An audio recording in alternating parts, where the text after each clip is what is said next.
welcome the guy from Singapore, CSB, father of three, Christian Chua. Yeah. Hey, that was fist bump, MC. Good morning, everyone. Did you enjoy the body language talk yesterday? Then why do I have so many people avoiding me after that? Is it because you found out that I can help you catch cheating spouse? But later on, when they found out I can help them to win in poker, I got more friends. Okay, yesterday we talked about a lot of to speakers. Today we're going to change the focus and we talk to leaders. Although I am a body language expert, I get most of my business as a business motivator. Okay, so that's what I'm going to talk about today, the anatomy of motivation. So how many of you have at least one staff or a leader of one or more staff? Okay, thank you. For the rest of you, if you're a one-person outfit, you pretend to be that staff today as we talk. Okay, so how many of your staff wake up on a weekday morning, a work day, and say, woohoo, it's a work day? Your staff, not you. No. Okay, so go to their Facebook or their Twitter, and on Fridays you see whether they put TGIF. Thank God it's Friday, the weekend is here. If they put that, it also means, oh my God, it's Monday, it's Tuesday, it's Wednesday, it's Thursday. They're actually dragging their feet to work. So that's a telltale sign that they're not flourishing in the workplace. Are you thriving or surviving in your workplace? Surviving means it's like a bird in a cage. It can survive, but if you let it out, it will thrive. You play fighting fish before beta. It can survive in a jar, but it will thrive if you let it out of the jar. You understand the difference? So going to work alone, they have different objective, and they may be dragging themselves to work because they need one thing. It's called the salary. And we actually we exchange the best time of our lives and our years to a corporation. From 9 to 5, we decide to give our effort and our energy to the corporation in exchange for this thing called money. Right? That's why we're working for the money. We are working for the money. But if you're in your element like me, and a lot of speakers, we enjoy what we do and we get paid anyway. Yeah, that's called passion. So when I was 23 years old, I attended this man's seminar. He wasn't so popular then. I don't think you even know his name if I mention it. Anthony Robbins. He was a young guy, and they said it's 200 Singapore dollars to attend this guy called Anthony Robbins. I said, who? That's a fifth of my salary. He says, go, he will change your life. My friend said, go, he will change your life. And he asked this question to the audience. He said, if you had $10 million in your bank account, and if you wake up and you didn't have to work again, what would you do with your life? I'm not asking what would you do with the money. I'm asking you what would you do with your life if you didn't have to get up and work for money? And the whole place was silent. And I stood up and I said, I want to be like you. Seriously, thank goodness the first motivational speaker I saw was the highest bar. I think he was one of the high bars. And I said, oh, that's how we gotta be when we become motivational speakers. And so I set my bar after that. But I remember when I was 17 years old, I like to break dance. Where's Romeo? Yeah. And I went to my dad and I said, Dad, he said, son, what do you want to be when you grow up? I said, I want to be a break dancer. He said, no, you become an engineer. I said, why? He said, Singapore's developing. If you become an engineer, you will definitely have work. That's called chasing the industry with little regards of what I like. And I said, I want to be a break dancer. He said, shut up and go back to your room. I said, yes, Dad.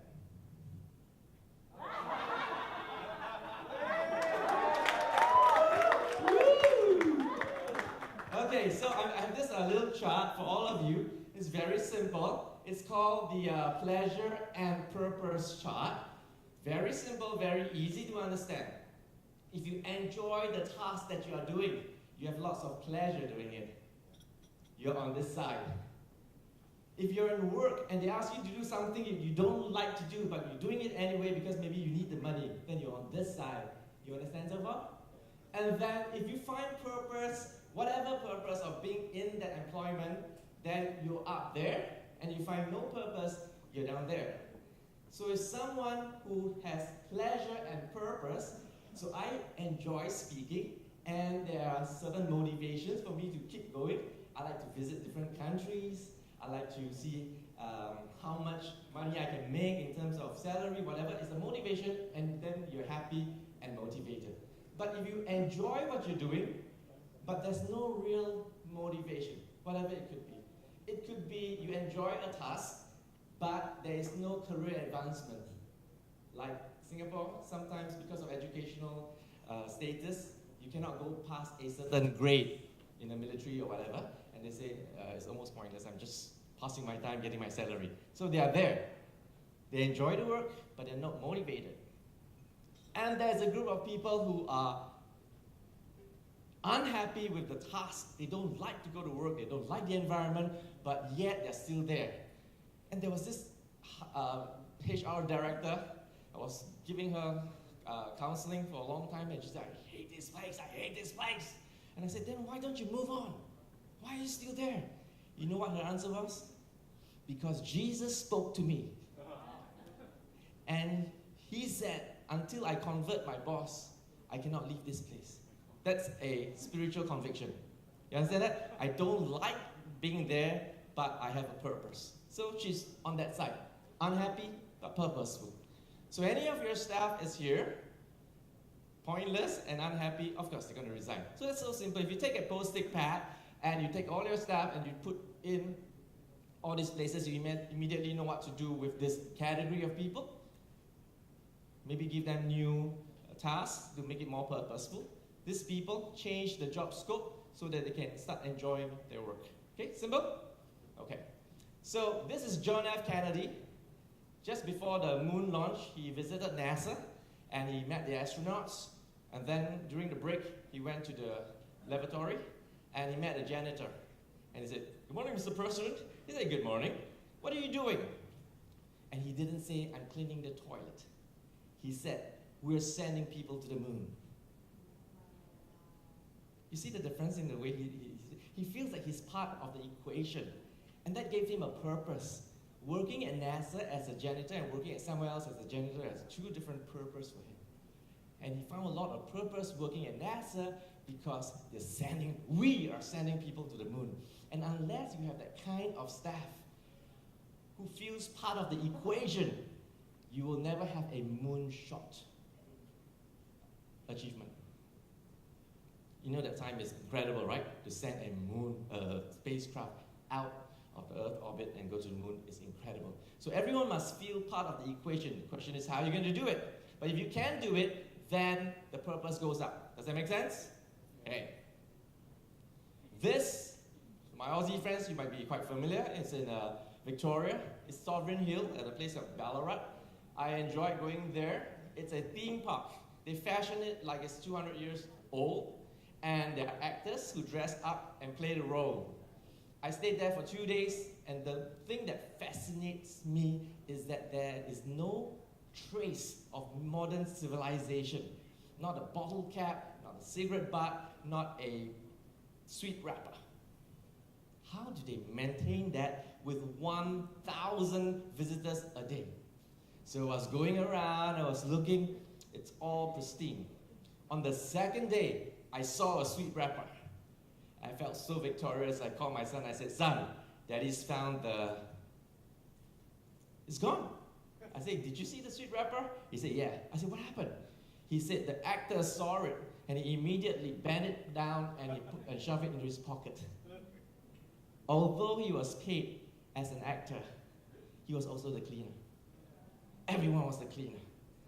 Everyone was the HR or PR. Everyone was upselling the park. And that's why it became one of the best theme parks in Australia. It's your staff at that level. And how do you instill that kind of purpose? We in the army, sometimes we are not given reasons why we are charging up the hill. And then we find no purpose. We find it meaningless. Does that make sense? And the sergeant asks you, "Charge that way," and you charge it. Why? Don't ask, just do it. So it's aimless. So we don't know our mission. In order to be able to enjoy, so now you know the purpose, able to enjoy the work. How do you know what you're going to enjoy? I call this playing by your natural strength. There are many profile tools, and this one is closest to Marcus Buckingham, Now Discover Your Strength. Are you familiar with Marcus Buckingham? So there's something similar which I created. It's called Maximus Career Advisory Tool, and it has 29 natural strength type. I'll show you 11, and I'm going to explain to you how you use this. So you have a planner. I met Chris. Yesterday I met her. Today I met her. She keeps saying, I love organizing, I love organizing, I love organizing. So she's a planner. That's a natural behavior. She just loves planning. So now, the mistake that some corporations do is this. This year, you organize a Christmas party. Next year, you. And the next year, you. And the next year. That's called fairness. But one person enjoys doing it more than the other. And you see the standard of the Christmas party varies between the years. You understand that? Because one enjoy and the other one just, let's do the basic and let's go. So that's the natural behavior, natural strength is called a planner. What's a performer? Someone who comes on stage or do anything, a craft that requires validation. A singer, a ballerina, a photographer, a chef, a speaker. We thrive on validations, applause, recognition, things like that. Okay? So when I was an entrepreneur previously, running my printing business, I played on my business strength, but I didn't have a chance to be on stage. And now I'm totally in my element, and that's why I enjoy it. And there's a young lady there asked me, how old are you? And I said, make a guess. And she said, 31. Wow. And I said, no, I'm 51. Well, thank you. And she's so excited. I thought the other girls, oh, he's too old, I don't want him anymore. Would you like to know how to maintain useful good looks? Yeah, be very, very athletic. Every weekend, I watch football. So as an innovator, a guy that likes to think, I don't like to be in leadership. I don't like to take control of people, but some people do it with great ease. Then there's a communicator. Speakers are communicator. Natural speakers enjoy being on stage. Those people who want to be a speaker because it pays well, and you see them like struggling on stage, or they don't even like to be on stage. There's visionary, there's hospitality, there is a problem solver, like a brain surgeon, like a mathematician, there's analysts, like stockbrokers. There's a routine type and an adventurous type. So if you enjoy traveling, you're an adventurous type. If you like the punch card 9 to 5, then you're a routine type. You understand what I mean by natural strength? Okay, so if you are playing by your natural strength, you never get tired. If you don't like to read a book, after 10 minutes you get tired. You like to play video games, you can play for 8 hours, you never get tired. Because when you're in your element, you never get tired. That's how you put people in the right task in your corporation, and they will just explode, and you'll get that moonshot vision and objective. Okay, so when you put them into the enjoyment area, it goes up here, and with purpose, they go up there. That's it. You have happy, motivated employees. But what are people looking out for? What are people motivated? Motivation comes from the root word motive, which means a reason to. And I wrote a book called How to Be a Success Magnet. And success is defined differently by different people. Some say it's about giving back to the world, some have a purpose in life. It's all that. Success is simply achieving the goal that you set out for yourself. And there are many goals in life. And they look something like this. I want to have a happy family. I want to have a thriving career, so I'm happy about it. I want to have a good social life, happy about it. I want to have enough recreation. So at one point, my recreation quotient was very low. I was working, making a lot of money, but I wasn't happy because I wasn't traveling. So I said, if I become a speaker, I'll be traveling. And I travel every month now. And I'm happy. So that's my purpose, okay? And health, of course. People ask, is health more important or wealth more important? Well, both. Spirituality, so we have a purpose. That's also called self-actualization, purpose in life. Time's up, is it? No, huh? Okay, and where's finance? Finance, I feel, is just a vehicle to get you out there, right? It's a vehicle that can help you achieve your family goals, your career goals, your social goals, recreation goals, and all these things. So we are driven by all these things. If you find out where your staff, what are your staff looking for, and you help them achieve it, they'll be happy in your organization. Simple as that. Okay? So why do some of the speakers pay for their own fare and come here and help out in PEPs? Various reasons, like one of the speakers mentioned, it could be opening job opportunities for the sake of the money. Yeah, could be. It could be recognition. Oh, I've spoken here, I've spoken in 4 continents, I've spoken in Antarctica. I don't know, they just do all that. Social reasons, yeah, party. And I enjoy being in this country. I really do. I really enjoy the hospitality here. It's one good reason. Self-actualization. What have I achieved in life? I've been on this TV station, I've been on that TV station, etc., etc. So it's all part of the collection of this thing called self-actualization. But ultimately, we are all in the pursuit of what? Don't you think so? Almost everything we do is about being happy. Why are you here? I'm happy. Why do you marry that girl? I'm happy. Why do you buy that handbag? I'm happy. Why do you sacrifice for charity? Because it makes me happy. Yeah. So everything we do is about in the pursuit of happiness. So, if just based on this, how do we win people over? My audio is not working.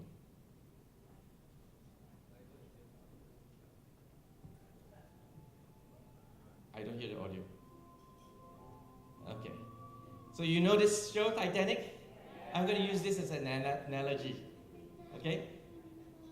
So, Jack, played by Leonardo DiCaprio, who over a first-class passenger. He was the third-class passenger. The first-class passenger is the who's of society, the high net worth.